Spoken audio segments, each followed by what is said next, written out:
My name is Nadia Calloway. I am 33 years old. And 3 years ago, my father looked my pregnant little sister dead in the eye and said 6 words that split our family right down the middle. You are no child of mine. My mother walked to the front door, pushed it wide open, and pointed at the rain-soaked driveway. Just stood there and pointed. And I was frozen, heart hammering in my chest, watching my 24-year-old sister walk out into a Tennessee downpour with nothing but a duffel bag and a blurry ultrasound photo folded up inside her hoodie pocket. I took her in that same night. For 3 years after that, I worked back-to-back shifts, changed diapers at 2 in the morning, sat alone in waiting rooms, and watched my little sister put herself back together from nothing. My parents never reached out. Not once in 2 full years. No text. No voicemail. No knock on the door. Nothing. But what happened at my nephew's 3rd birthday party, what my parents found out about who his father really was, that is something no one in Clover Falls, Tennessee is ever going to forget. Welcome back to my channel Silent Revenge. If you are new here, I am so glad you found us. Every story on this channel is about family, about choices that cost you something, and about what happens when the truth finally refuses to stay buried. Hit subscribe right now so you never miss one. Drop a comment and tell me what city you are watching from. I genuinely love knowing where my people are. Let us get into it. Lexi called me at 11:22 on a Wednesday night. It had been raining in Clover Falls for 3 straight days. The heavy kind of southern rain that turns gutters into little rivers and makes the whole world feel smaller and wetter than it should. I was still wearing my work scrubs from a double shift at Ridgeline Medical Center, eating cereal over the kitchen sink like a woman who had fully given up on the idea of sitting at a table like a normal person, when my phone buzzed on the counter.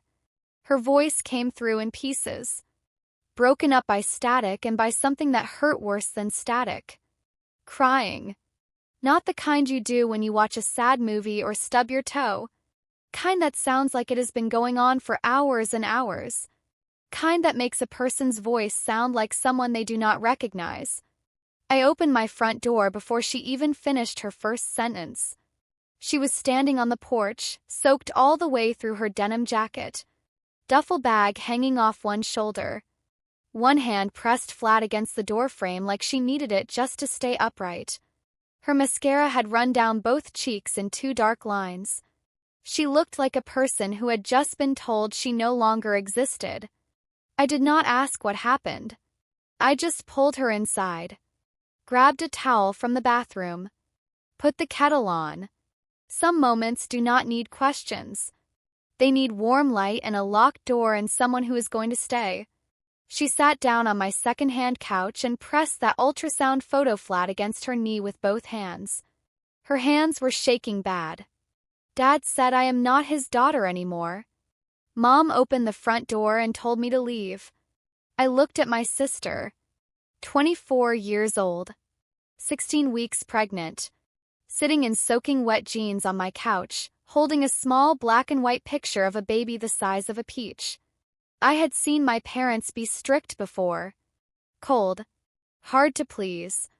But I had never once in my life seen them throw away their own child like she was something broken and embarrassing to them. You are staying here, I told her. That was not a question. She nodded once. She did not thank me. She did not have to. We were sisters. When the house is burning down, sisters do not stand there keeping score about who held the door open. What I did not know yet, what Lexi had not told me, what she would carry in silence for another 18 months, was that the father of her baby was going to turn out to be the single biggest secret this town had ever sat on. And when it finally came out, it would not just shake our family. It would bring down the most respected man in all of Clover Falls. Now, before I go any further, I need to give you a little background because none of what happens later makes sense without it. Calloway family had a real name in this town. A reputation my mother Sandra had spent 20 solid years building up and protecting like it was made of china. We were members of Cornerstone Baptist Church. 3rd row from the front on the left side every single Sunday since I was in grade school. My father Roy sat on the board of deacons. My mother ran the Women's Outreach Committee and organized the charity auction every fall without fail. We brought food to every funeral. Showed up to every church potluck with matching storage containers because my mother did not own a single thing that did not go with everything else she owned. Pastor of Cornerstone Baptist was a man named Dale Whitfield, 61 years old. Silver hair combed clean to the left. A handshake so firm and practiced it almost felt like a performance. He had led that church for 23 years, and in a small town like Clover Falls, that kind of history turns a man into something close to untouchable. People quoted him at dinner tables. His word carried more weight than the evening news on most days. His son Cameron Whitfield was everything a church family points to with pride. National Merit Scholar. Civil engineering degree from Vanderbilt. Then a big fellowship with a top firm all the way over in London, England. Golden boy. Perfect record. Kind of young man who had never once given his father a reason to lose sleep. And then there was my family. 2 daughters. I was the steady one. Occupational therapy degree from UT Knoxville. Student loans I had been slowly chipping away at. Quiet, dependable. People describe someone like me as solid, which sounds nice until you realize it just means they do not think about you all that much. Lexi was the other kind. Creative, big-hearted, the loudest laugh in any room she walked into.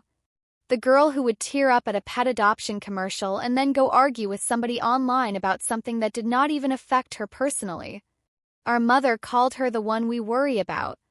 There was a rule in the Calloway house that nobody ever said out loud, but everybody understood down to their bones. Keep up appearances. Guard the reputation. My mother had a phrase she used whenever one of us got too loud or too honest or too real about something. People are watching, Nadia. People in this town are always watching. Lexi had been seeing someone in secret for over a year. She never told me. She never told anyone alive. And the reason she kept it buried so deep had everything to do with whose son that man was. It happened at Sunday dinner. 3 weeks before the night Lexi showed up soaked on my porch. All of us were there. Roy at the head of the table. Sandra across from him. Me on one side, Lexi on the other. Our Aunt Beverly and her husband Hank filling out the corners, sipping sweet tea and doing what they always did, smiling at everything while quietly filing away details for later use. Lexi set her fork down real slow between the sweet corn and the pot roast. She pulled in a breath so deep I felt the whole room shift. I need to tell y'all something. Table went dead quiet. All I could hear was the old grandfather clock ticking out in the hallway. I am pregnant.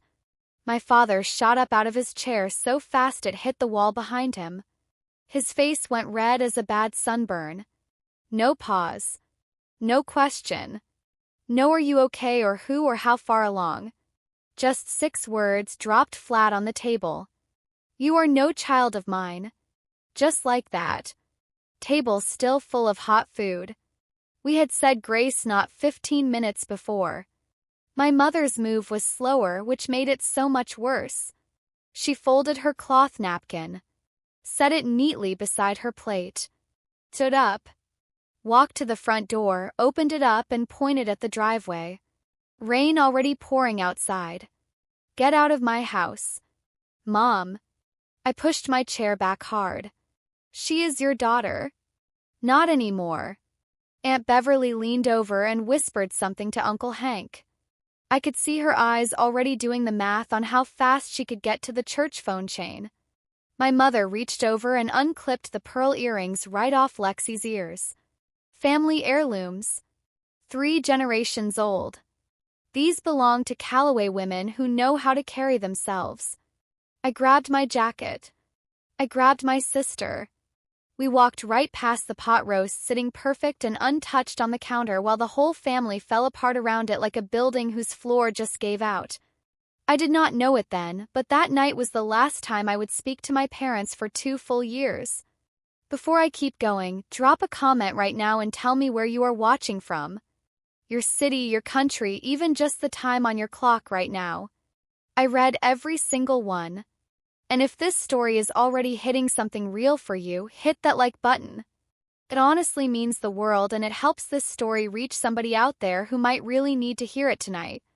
Okay, back to it. My mother called the next morning at exactly 7:15. Her voice was controlled.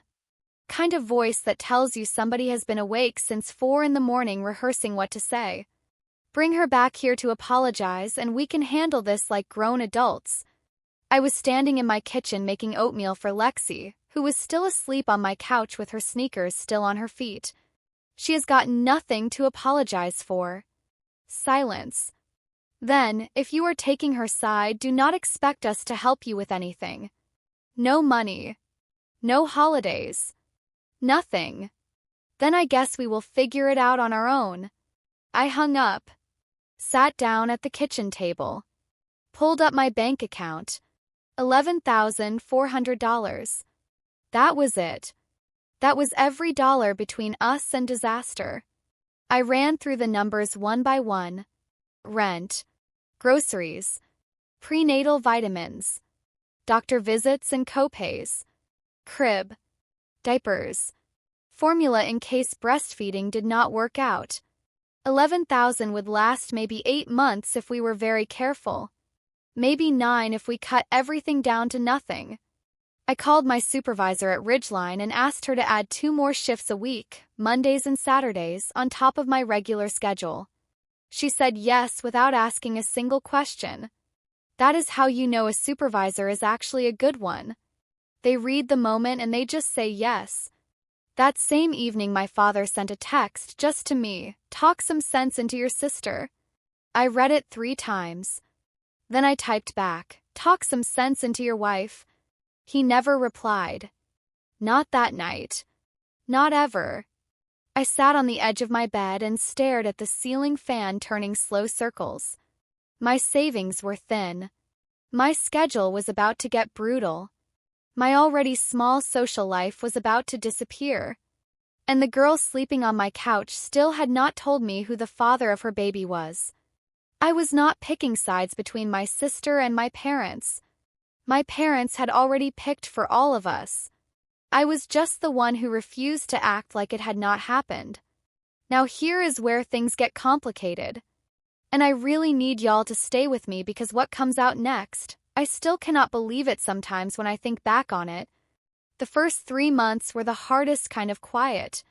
Lexi got through morning sickness by keeping a sleeve of saltines on the nightstand. I got through the exhaustion by drinking coffee that got stronger and stronger every week. We did not talk about our parents. We did not talk about the father. We talked about grocery lists and doctor appointments and whether the store-brand prenatal vitamins were really the same thing as the fancy ones. Town talked for us. That is what small towns do. I ran into Linda Walters at the Kroger on a Thursday afternoon. She had been a member of Cornerstone Baptist forever and had known our family since before I could drive. She spotted Lexi's belly from halfway across the produce section, turned her cart completely around and walked the other way without a word. Not a wave. Not even an awkward smile. Just a hard pivot and gone into the cereal aisle.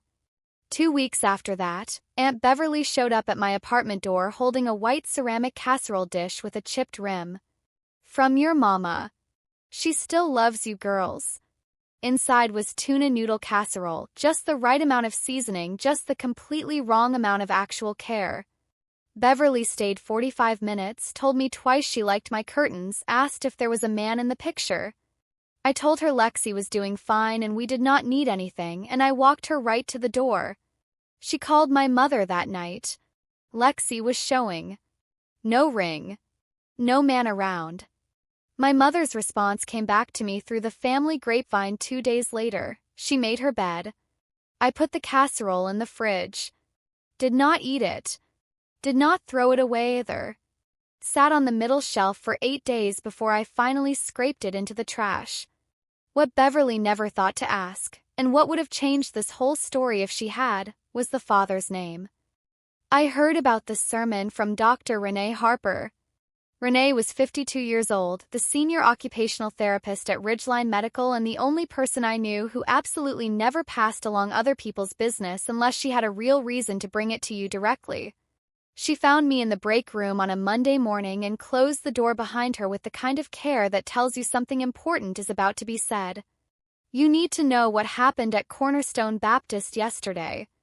Pastor Dale Whitfield had gotten up at the pulpit and delivered what the whole congregation was already calling a teaching moment. He used a made-up scenario, a young woman, a family, a pregnancy that brought shame down on everyone around her. He never once said Lexi's name. He did not have to. Every single person sitting in those pews knew exactly who he was talking about. When a young woman turns away from the values her family raised her with, the pain ripples out for generations. My mother was sitting in the third row nodding along. Renee told me she stood up, picked up her purse, and walked straight out the side door. She was the only one who did.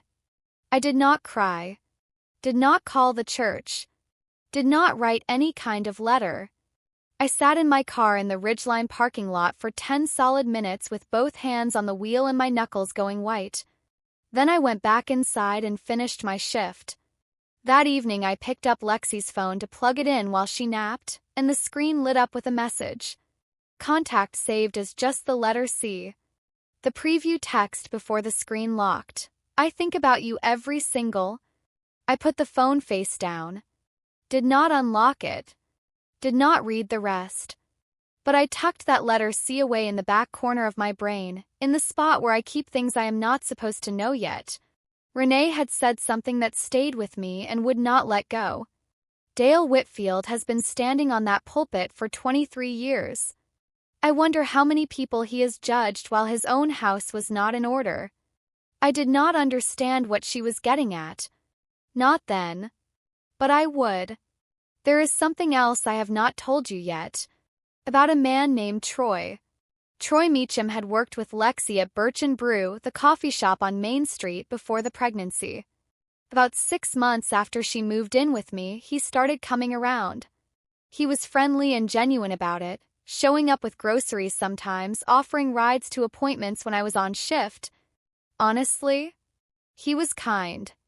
The real kind, not the kind that is waiting to collect something for it later. For a little while I was actually relieved. I thought maybe life was going to make this easier than it looked. But I noticed things. The way Lexi went quiet whenever he sat too close. The way she kept changing the subject whenever Troy said anything about the future that assumed he might be in it. She liked him just fine. She was not in love with him. And Troy, bless his heart, was falling in a direction Lexi's heart had never been pointed. One night after he left, I sat down across from her at the kitchen table. "You are going to have to be straight with him, Lex." She stared down into her mug. "Tell him what exactly? That there is a C in your phone that you have never let go of." She went completely still. Set the mug down real slow. "How did you? I am your big sister. I notice everything." She sent Troy an honest text 2 days later. He was hurt. Course he was.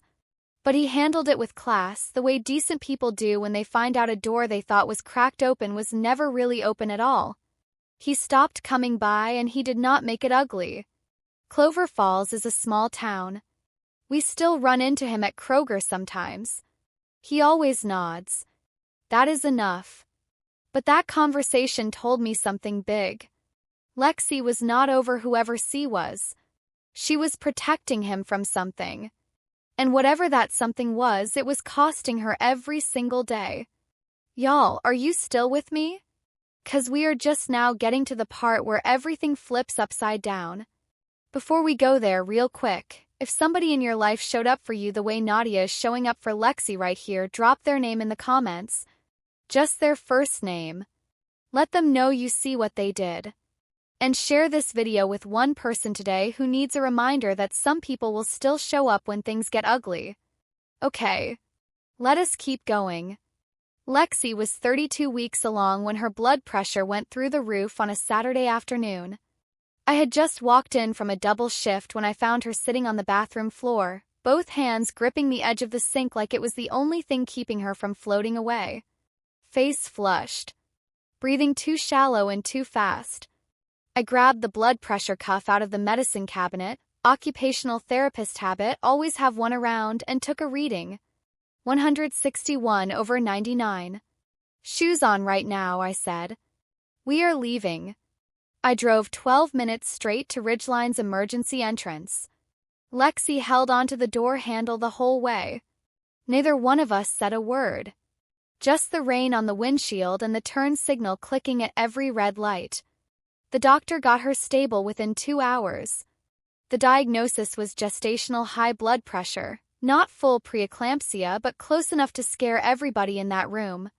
The orders were simple and firm. Bed rest. Check-ins every week. No more waitressing at the diner where she had been picking up 3 shifts a week. That meant I was the only income now. No backup. No cushion. No check hiding inside anybody's casserole dish. I sat in the hallway outside her room and sent my mother a text. Lexi is in the hospital. High blood pressure. She and the baby need to be watched closely. The message was read at 9:38 that night. I watched the little blue checkmark pop up. No answer. Not a word. Not a single emoji.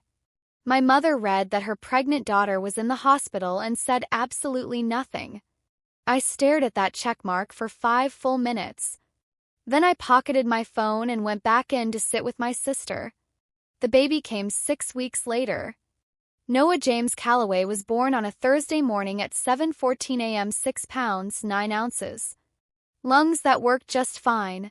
He announced himself with a scream you could probably hear 2 floors up. A full head of dark, tight curls that had not come from our side of the family. Not even close. Lexi held him against her chest and cried the way you cry when you have been scared for so long that relief almost feels like grief. I stood beside her bed and watched my little sister become a mother in a hospital room with no flowers on the windowsill, no grandparents pacing the hallway, no father in the waiting room. The intake nurse got to the second line on the emergency contact form and stopped. Anyone else besides you? Just me. She wrote my name in both spots without asking anything else about it. Good nurses do that too. Dr. Renee stopped by on her break with a stuffed elephant she bought from the gift shop downstairs. She held Noah for 4 minutes and said, "He has got a strong grip on him. This boy is going to keep you on your toes." I went down to that same gift shop and found the softest baby blanket they had. Green. $11. It was the first thing I ever bought for my nephew, and somehow it felt like the most important $11 I had ever spent. That evening, Lexi was propped up in bed with Noah sleeping flat on her chest. She looked at me and said, "I am so sorry he does not have more people here." I pulled my chair right up to the edge of the bed. "He has got us. That is not nothing. That is everything." She asked me not to put anything on social media. The way she said I do not want them finding out yet, I could tell that them was not just our parents. She was keeping Noah from a specific someone. Someone who did not even know yet that he was alive in the world. The first year went by the way the first year with a new baby always does, in a blur of formula and no sleep and tiny, ordinary, perfect moments you want to hold on to forever. Noah smiled for the first time at 9 weeks. A big lopsided gummy grin that made Lexi laugh so hard she knocked her coffee right off the table. First tooth at 5 months. His first word at 11 months was na-na, his little version of my name. I am not even slightly ashamed to say I cried standing at the kitchen sink when he said it. Lexi passed her LPN exam in the spring. She started working 3 days a week at Maplewood Care Center on the east side of town. We split the childcare like we were running a military operation. I had mornings, she had evenings. Weekends we traded off based on who had slept more the night before, which was pretty much never either one of us. My supervisor offered me a big promotion, senior occupational therapist at a much larger facility over in Nashville. Better money, better title, better just about everything except for the part where I would have to leave Lexi and Noah behind. I said no. I told her I was not in a position to move right now. She did not push it. By December, my savings had dropped from 11,000 down to a little under 4. But the math was holding together by its fingernails. Barely. Thanksgiving was just the 3 of us. Lexi roasted a small turkey. Noah sat in his high chair and smeared mashed sweet potato all over his face and his tray and somehow into his own hair. It was the quietest Thanksgiving I had ever had in my life. Somehow also the best one. Lexi still had not told me who Noah's father was. I did not push. But in the spring, I found something that answered the question without me asking. Things started to shift right around Noah's first birthday. So quietly you could almost miss it. One of my regular patients at the hospital, Mrs. Garza, a 70-year-old firecracker who came in twice a week to work on her shoulder, brought it up while I was helping her stretch. I heard your sister is over at Maplewood now. My friend Edna says she is absolutely wonderful with the residents. She paused. And I heard what your parents did to her. I want you to know not everybody in this town is on their side. Renee noticed it too. She pulled me aside after a staff meeting. The story is turning around on them, Nadia. People see you working doubles. People see your sister pouring herself into taking care of other people's grandparents. And then they look over at your mom and dad sitting in that same 3rd row every Sunday like nothing ever happened. The math is not adding up for folks anymore. The girl at Birch and Brew handed me my order one morning and said, "Your sister helped my grandfather after his fall last week. Please tell her I said thank you." No side eye. No asterisk. I drove home thinking about what Renee had said months earlier about Pastor Whitfield. I wonder how many people he has judged while his own house was not in order. I was starting to suspect she had known something back then that I still did not. Noah was 15 months old when I started noticing things about him that I could not explain away. His hair had grown in thick and curly, the kind of tight coils that bounce when he walks. His jaw was already starting to show its shape, square and strong in a way that looked nothing like any Callaway I had ever seen. Our family runs fair-skinned and light-haired, soft features all around. But Noah's face belonged to someone else entirely. Someone with dark curls and a wide, sure jaw and eyes the color of dark honey. I kept that to myself. Not my place. But then one evening while Lexi had Noah in the bath, her phone buzzed on the kitchen counter. Preen lit up. Contact saved as just see 6 words in the preview before it went dark again. I still think about you every. I turned the phone face down. Did not touch it. Did not read the rest. The next morning Lexi was quieter than normal. She poured her coffee standing at the counter, did not sit down, just watched Noah push his stacking rings around on the floor. "Can I ask you something?" she said, still not looking at me. "Always. Do you think a person can love somebody and still keep them away, because telling them the truth would blow up everything they have built?" I set my mug down. "That depends on who you are really trying to protect. Them or yourself." She was quiet for a long time. Then she scooped up Noah and took him to his room. She did not bring it back up that day. 2 months later, I found the answer on my own. It was a Wednesday afternoon in April. Lexi was at Maplewood. Noah was at daycare. I was putting away laundry in her room when the nightstand drawer stuck hard. I yanked it. Jerked open and something slid forward from underneath a pile of old receipts and hair ties and a dried-out chapstick. A letter. Handwritten. Dark blue ink on plain white paper. 3 pages folded over and over so many times that the fold lines had gone nearly see-through. The edges were worn soft from being handled, the way paper gets when somebody has opened it and closed it back up dozens of times over months and months. My hands started shaking before I read the first word. I knew good and well I should not read it. I knew it was not mine. I read it anyway. "Dear Cameron." 2 words. And the whole floor shifted under me. "Cameron, I know you are over in London right now. I know your father told you not to reach out to me.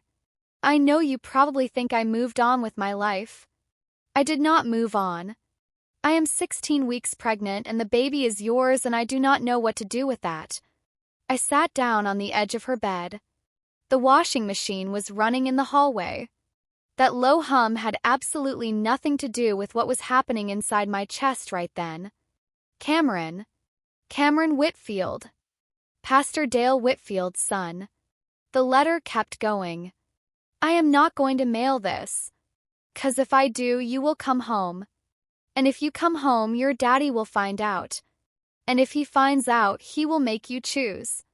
And I already know you will choose me. And that means you lose your fellowship, your career, the whole future you worked so hard to build. I cannot be the reason that happens to you. 3 pages. Blue ink. Folded so many times the paper had gone soft as cloth. I put the letter back exactly where I found it. Closed the drawer. Sat on the edge of that bed for a long, long time with the washing machine humming in the background. Then I knew exactly what I had to do. That night, Noah was asleep and the apartment had gone quiet except for the refrigerator hum and the clock on the kitchen wall. I sat across from Lexi at the table with 2 mugs of chamomile tea between us. I found the letter, I said. The one to Cameron Whitfield. All the color drained right out of her face. White, then red, then the look of someone whose secret has just walked out into the open air after 18 months of being kept locked down tight. Nadia, I can explain. You do not have to explain it to me. You just have to tell me the truth. And she did. All of it, finally.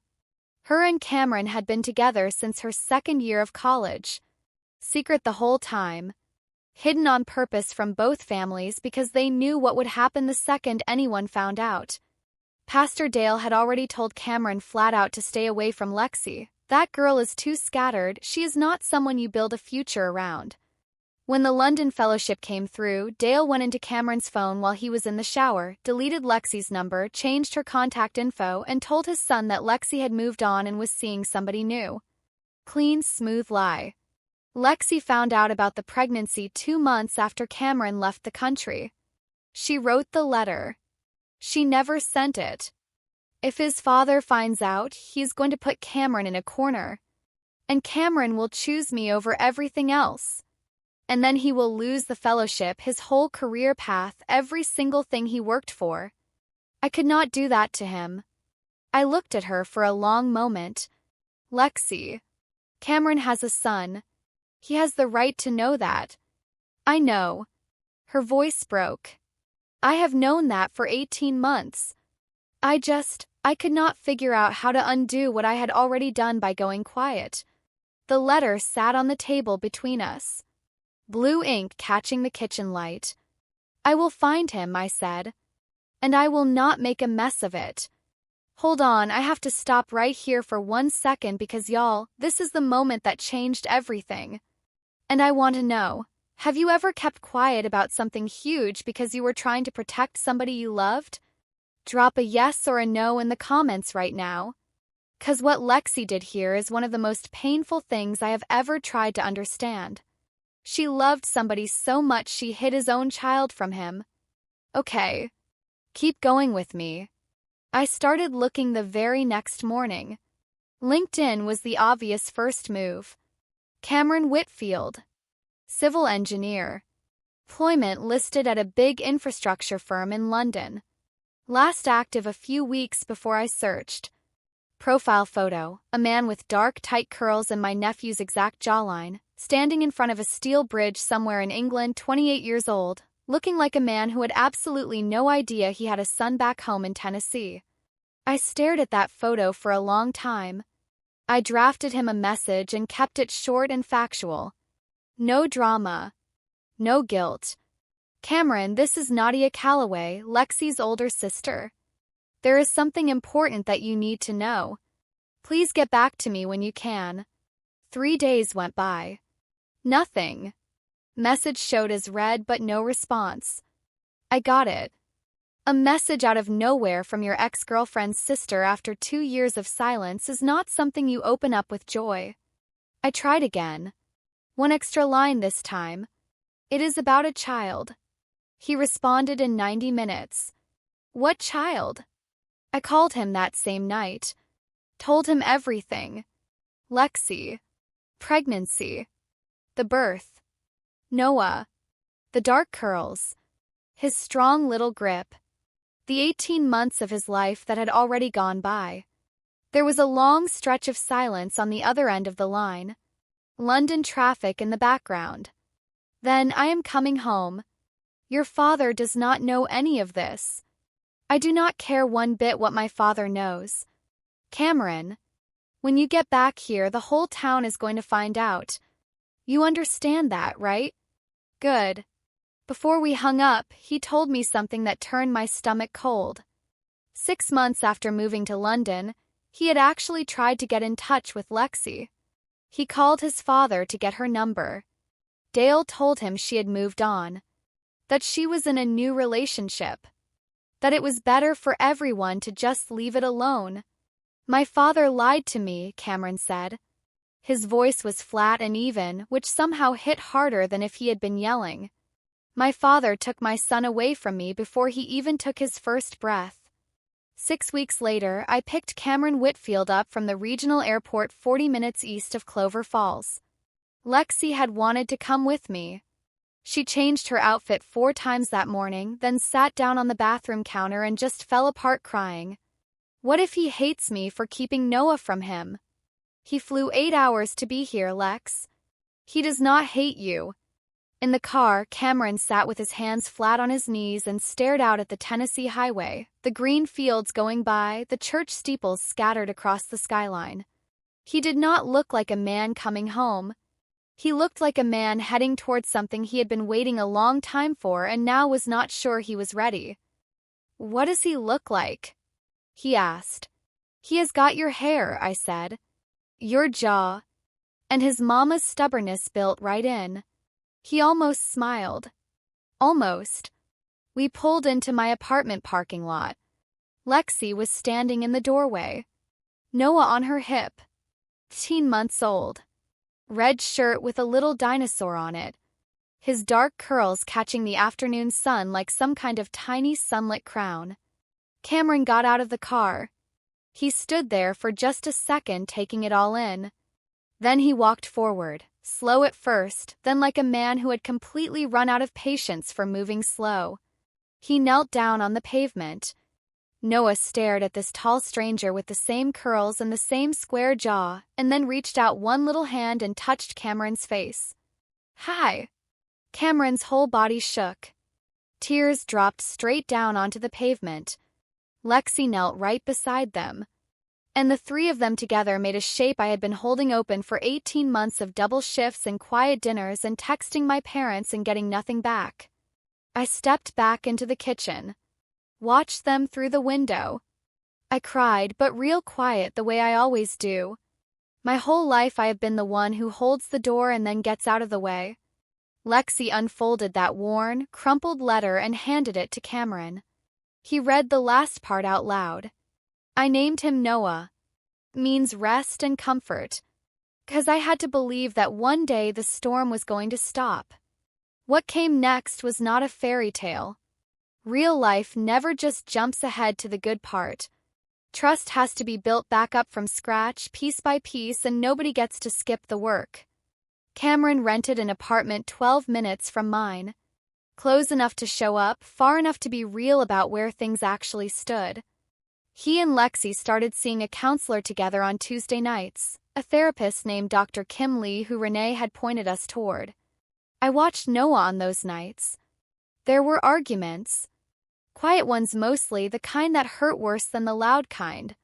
Lexi was angry that Cameron had not found another way to reach her. Cameron was angry that she had chosen silence instead of picking up a phone. Both of them were furious at Pastor Dale for different and completely fair reasons. Anger at a parent is a strange fire, though. Burns you and warms you at the same time. By the 3rd month of all this, Noah started calling Cameron Dada. That one word did something visible to Cameron's whole body. He stood straighter. He showed up earlier. He stayed later every time. Lexi enrolled in the full RN program at Clover Community College. Night classes 3 evenings a week. Cameron handled bedtime on those nights with the kind of focus you would expect from a civil engineer. Bath at 7, one book at 7:30, lights out at 8 on the dot. Never moved on that schedule, not once. I finally said yes to Renee's standing invite to join her book club. First social thing I had done for myself in close to 2 years. Small, but real. Noah drew his very first family picture on the back of a paper placemat at a diner. 3 stick figures. Tall one with scribbled hair. One with a ponytail. One tiny one with what looked like a cape. Noah said it was a backpack, but I am choosing to believe it was a cape. No grandparents in the picture anywhere. Just the 3 people who had actually shown up. Noah's second birthday was small and exactly what it needed to be. We threw it at my apartment. Dreamers taped to the walls. A cake Lexi made from scratch, chocolate with blue frosting because Noah had recently announced that blue was the only color worth using for anything. Dr. Renee brought a toy doctor kit.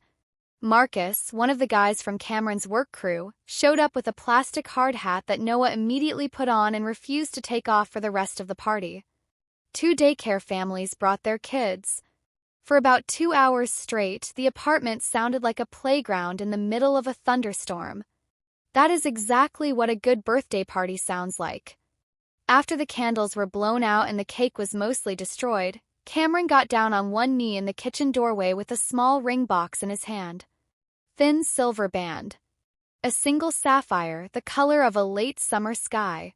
Kind of ring that says I picked this out because it is right, not because I put it on a credit card. I should have been here from the very beginning, he said. I am here now. I am not going anywhere. Lexi said yes before he even finished the sentence. Renee leaned over to me right then and whispered, "You built all of this, you know." I shook my head. Lexi built it. I just held the door. That evening, after everybody went home and the apartment got quiet, I noticed a new drawing stuck to the refrigerator door. Noah had added a 4th stick figure to his family portrait. Tall, with a big dark scribble of curly hair on top. Labeled in orange crayon. Till no grandparents in the picture. Just the people who had actually been there. Y'all, we are almost to the birthday party. The moment everybody was there. And trust me, you want to keep watching because what happens when both families show up at the same time? I honestly still cannot believe it went the way it did. But first, comment your city and the exact time you are watching this right now. I am going to read through every single comment on this video. And if you are watching on your phone in bed right now, that is totally valid. Drop a bed emoji. Okay. Final stretch. Here we go. For 2 years, I had been ready for the next thing to go wrong. And for the first time, sitting in that quiet apartment with blue frosting on the counter and a sapphire ring on my sister's finger, I let myself think maybe the worst really was over. It was not. 3 months before Noah's 3rd birthday, Aunt Beverly called me for the first time in over a year. "Honey, your parents miss you girls something awful. Your mama cries about this every single night." Beverly. They have had my number this whole time. She is afraid you will hang up on her.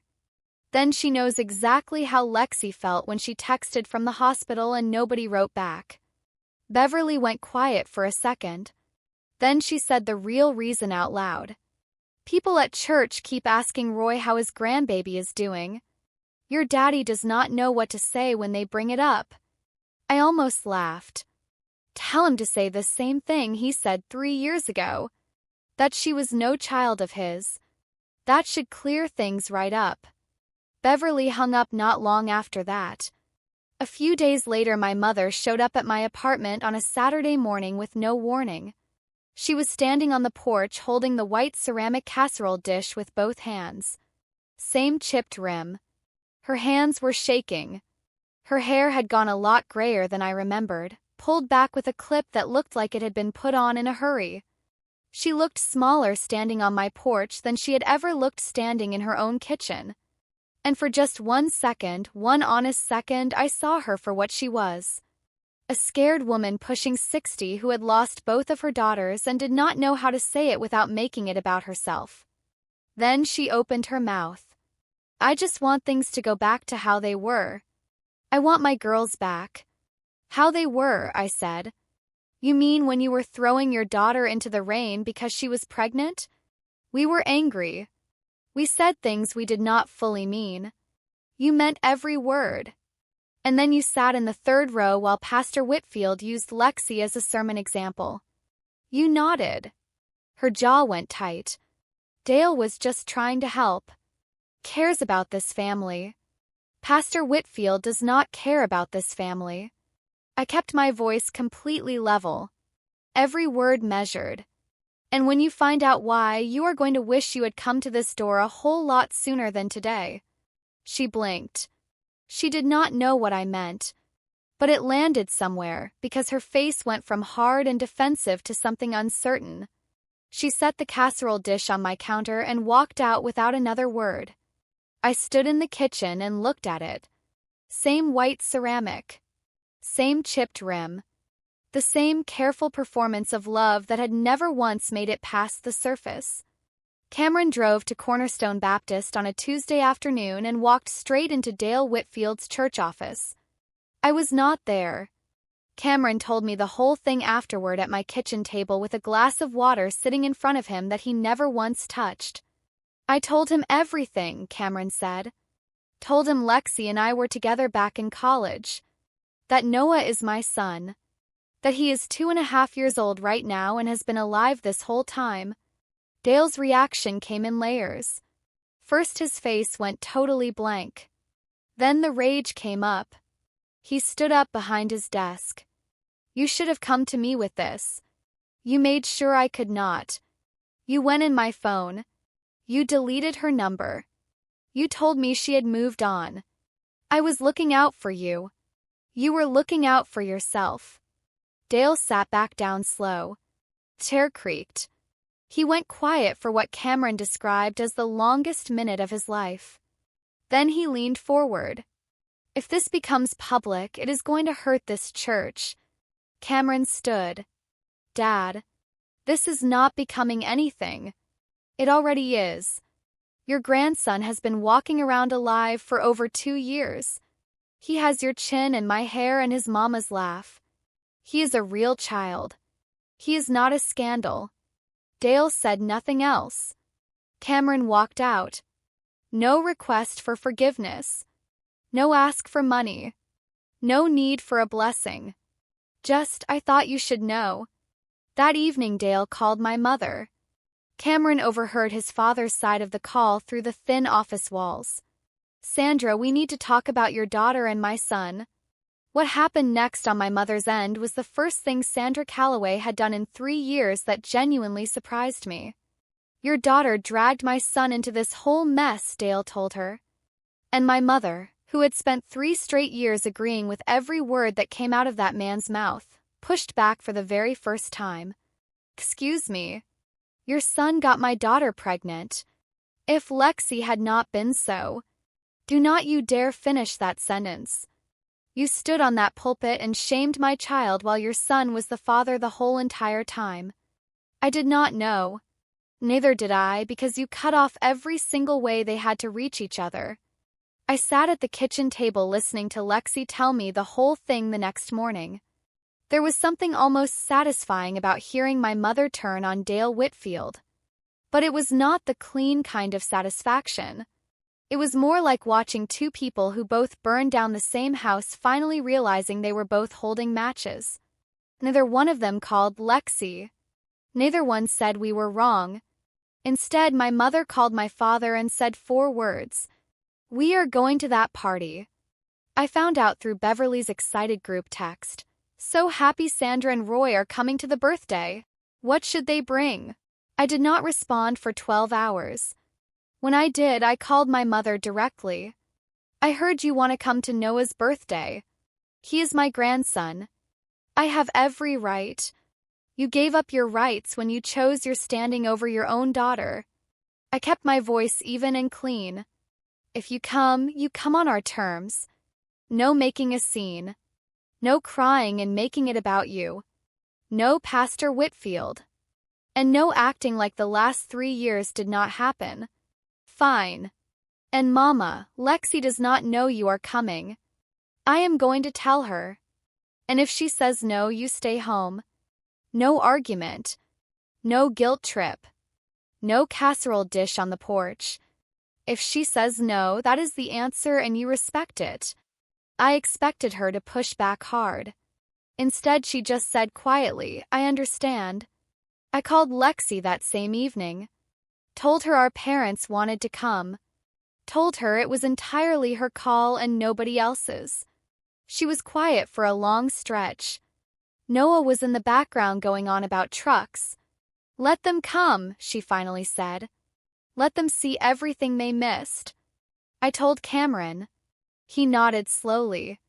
My father is going to find out. He will probably show up too. Then let him come. You sure you want both of these families at a 3-year-old's birthday party? I looked at the refrigerator where Noah's stick figure drawing was hanging between the grocery list and an overdue electric bill. 4 figures. Not one grandparent in the picture. Let them come. Let them see who was here when they were not. Noah's 3rd birthday was held in the backyard of the little house I had bought 6 months earlier. 2 bedrooms. A chain-link fence around the yard. A plastic slide in the corner and a folding table with a dinosaur tablecloth stretched across it. I had spent the whole morning taping streamers to the fence posts and blowing up balloons until my face hurt. Lexi baked the cake from scratch, chocolate with green frosting this year because Noah had moved on from blue entirely. By 2 in the afternoon, the backyard was loud and full and perfect. Daycare families all around. Renee arrived early with sparkling cider and a wrapped gift. Marcus from Cameron's work crew showed up with a whole bag of water balloons. Neighborhood kids running everywhere. One very happy 3-year-old in a dinosaur birthday hat tearing around like he owned the whole world. 2:20, a sedan pulled into the driveway. My mother stepped out first. Pressed blouse I had never seen on her before. Both hands holding the white ceramic casserole dish. Same chipped rim. She walked it over to the food table and set it down next to the cupcakes and chips and the fruit salad. Sat there like a museum piece surrounded by birthday party snacks. Nobody touched it. My father came around behind her. Stood at the edge of the yard with both hands in his pockets, looking around at a party full of people he did not know and a house he had never been to. He looked at the streamers. He looked at the little plastic slide. He looked lost. Noah ran straight up to me, party hat going sideways. Annie Nana, who are those people over there? Those are your grandma and grandpa, baby boy. They came to see you today. He looked at them the careful, polite way a child looks at strangers in a checkout line. Oh. Then he turned around and ran back to the water balloons. My mother's face when her own grandson did not recognize her. That right there was the first crack. Visible as a break running right through glass. And then Cameron came through the back gate. He had a wrapped gift under one arm.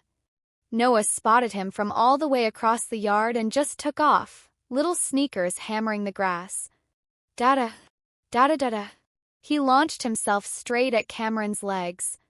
Cameron caught him up in one easy motion, the kind of easy that only comes from doing something every single day for a year. My father went stone still.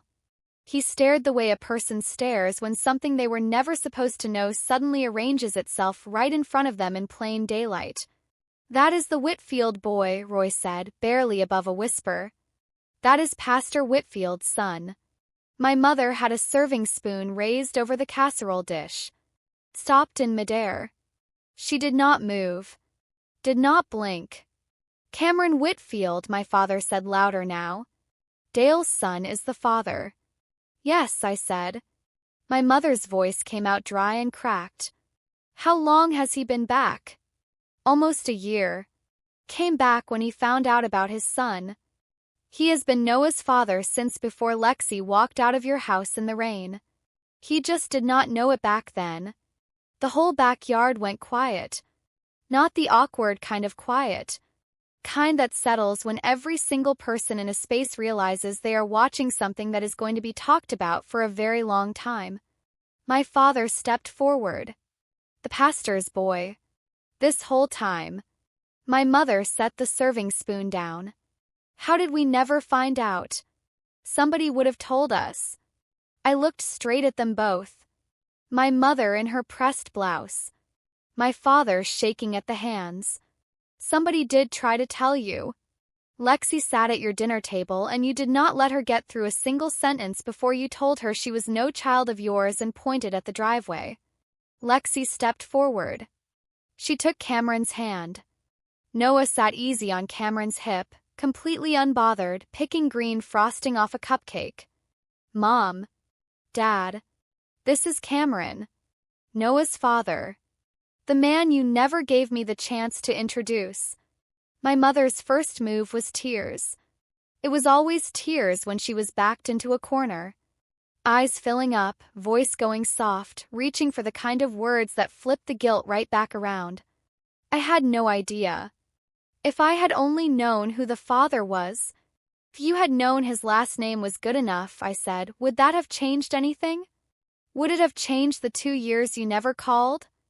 Would it have changed the hospital text you read and never answered? She flinched.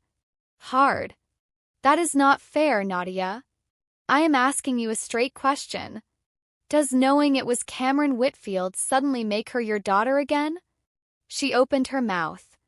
She closed it back. My father tried to pull himself together, using the steady voice he used at deacon meetings when things got sideways.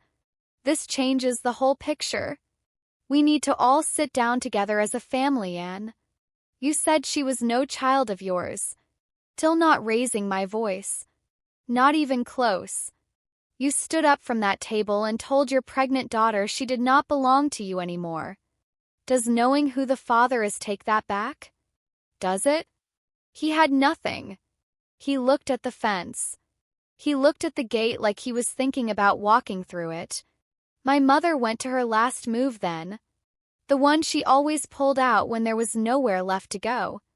You girls do not know what it was like for us. The whole town was talking.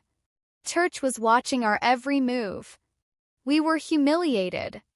Lexi's voice came out quiet and steady and it cut straight through everything. You were humiliated? I gave birth in a hospital room with nobody there. My son had no idea his grandparents even existed until 10 minutes ago. And you are standing at his birthday party telling me about how hard it was for you. Renee moved in closer. She did not say a word. She just planted herself there as a witness and stayed. Marcus stood right behind Cameron with his arms crossed. The daycare parents pulled their kids in close. Everybody was watching. The very audience my parents had spent 20 years trying to impress was standing right there in that backyard, and they were watching my parents answer for all of it. Car door slammed out in the driveway. Footsteps on the concrete path. Pastor Dale Whitfield came through the back gate wearing his navy blazer and pressed khakis, the same look he put on for every public occasion where he needed to walk and looking like the man in charge. His eyes swept the yard and landed on Cameron holding Noah. His whole body went stiff. Son. His voice was firm. Let us go. This is not the right place for this. Cameron did not move a single inch. This is my son's birthday party. You are standing at your grandson's birthday party right now, Dad. This is exactly the right place. Dale turned to my mother. Sandra, I told you we should have sat down together privately before. My mother said nothing. She was still standing right next to that casserole dish with the serving spoon sitting where she had dropped it. I stepped forward.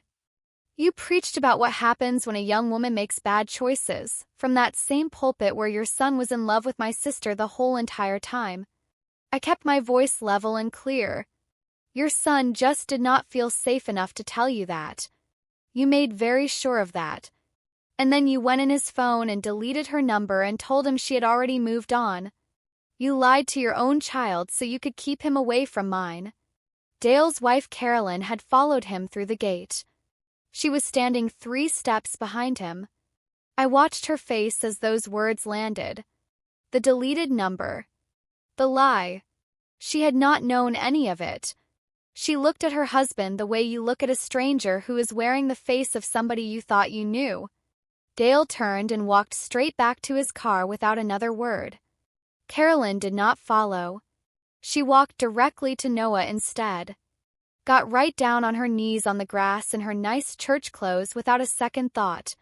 "Hello there, sweetheart. I am your other grandma." Noah looked at her for a moment. Then he held out his half-eaten cupcake to her. In 3-year-old language that is as close to "I trust you" as it gets. I turned to face the yard one last time. "My sister wrote him a letter," I said, loud enough for everyone to hear. 3 pages. Blue ink. She wrote it when she was 4 months pregnant and she never mailed it. She sat on that secret to protect Cameron from losing everything he had worked for. She chose his future over her own peace. While she was being used as a cautionary tale from that stage over there, she was making a sacrifice that family never had to make. Party did not end. Just found its shape again. Dale's car backed out of the driveway. The daycare kids ran back to the water balloons. Someone turned the playlist back on from a phone propped on the fence post. The yard remembered what it was supposed to be, a celebration. My mother stood at the food table. Casserole dish sat untouched next to the demolished cupcake tray and the half-empty chip bowl. Every other thing on that table had been eaten from. Hers had not. My father put his hand gently on her arm. "Come on, Sandy. Let us go." She did not move right away. She looked at Lexi. "Can I just hold him? Just once?" Lexi looked at me. I nodded. My mother picked Noah up with careful hands, the way you hold something that belongs to someone else. Noah let it go for about 20 seconds. Then he squirmed and reached back for Lexi. "Mama." Not a plea. Just a fact. He wanted the one person in the world he was sure of. My mother handed him back. Her eyes had gone red. "He has Roy's eyes," she said soft. "He has Cameron's eyes," I said quietly. "That is whose they are." She stood there another moment. Then she turned. My father walked her to the car, opened her door. She got in. They drove away. Casserole dish stayed right where she had put it. Nobody touched it. After they left, Lexi let out a long breath. Kind that sounds like it has been held for 3 solid years. Cameron put his arm around her. Noah smeared green frosting on both their shirts at the same time. Renee appeared at my elbow with 2 paper cups of sparkling cider. "You doing okay?" "I am going to be," I said. And I meant every word of it. 2 months later, Lexi and Cameron got married at the county courthouse on a Wednesday morning in October. I stood beside my sister as her witness. Renee brought a bottle of champagne and a card that said about time. Noah wore a clip-on bow tie and tried to eat the pen the clerk handed them for signatures. Lexi finished her RN program the following May. She graduated with honors, the first person in our whole family to ever earn a registered nursing degree. I sat in the 3rd row of that auditorium and watched my sister walk across the stage in a cap and gown she paid for herself, with 3 years of night shifts and stubbornness and a kind of deep-down toughness our mother is never going to fully understand. Cameron and Lexi moved into their own place 3 weeks after that. 2 bedrooms, 10 minutes from my house. Close enough for Noah to ride his tricycle over on weekends when the sidewalk cooperated. My father sent a card in a plain white envelope. No call. No visit. Inside it just said, "Thinking of you." A signature underneath. Nothing more. I put it on the refrigerator right next to the grocery list. I did not call back. My mother quietly stepped away from the Women's Outreach Committee at Cornerstone. She found a different Bible study that met at a coffee shop across town on Tuesday mornings. Small moves. Maybe real. Maybe not. I had stopped spending my energy trying to figure out which one. Pastor Dale Whitfield took a leave of absence. Church was told it was a planned rest period. Most people in Clover Falls understood by then what it actually was. Carolyn Whitfield started coming by on Saturday mornings every other week. She brought homemade cookies and sat on the living room floor building block towers with Noah until he knocked them over laughing. She never once brought up Dale. She just showed up and kept on showing up. On Noah's refrigerator, a new drawing appeared. Still 4 stick figures, Nadia, Lexi, Cameron, Noah, but a small 5th one had been added in yellow crayon with little loops drawn on top for curly hair. "That is Grandma Carolyn," Lexi told me when I asked. "No Sandra. No Roy. Not yet. Maybe someday," Lexi said. "Maybe," I said back. "When they earn it." It was a Saturday morning in late November. Noah was over at Lexi and Cameron's. The house was quiet in that deep, real way it only gets when you are finally not waiting for the next thing to go wrong. My coffee was hot. Kitchen smelled like the cinnamon candle I had bought myself, just because I felt like it, which was something I had not done in a very long time. I opened the cabinet above the stove, the high one I never use because it means standing on my toes. On the top shelf, behind a box of old tea bags and a can of something I could not identify, was the white ceramic casserole dish. The original one. The one Beverly had carried over 2.5 years ago with the little note tucked underneath the foil.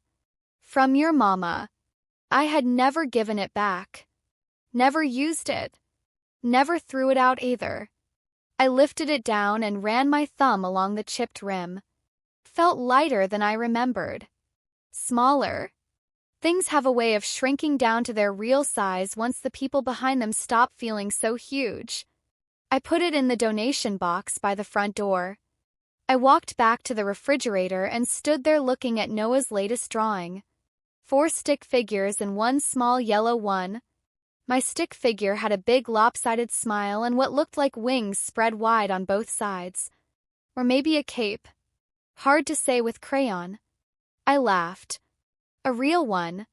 Kind that starts somewhere down deep in your chest and rolls all the way up and comes out sounding like relief. I was not a hero in this story. I was a sister. And it turned out that holding the door open long enough for everyone who deserved to walk through it, that was enough. That was exactly enough. Here is the one thing I want you to walk away with from this story today. People who actually love you do not sit around waiting for you to get it all together before they show up. They show up first and figure the rest out later. The apologies, the long talks, the slow and messy work of putting broken things back together, all of that can happen after. But the showing up has to come first. That is the whole foundation. That is the part that my parents missed for 2 years.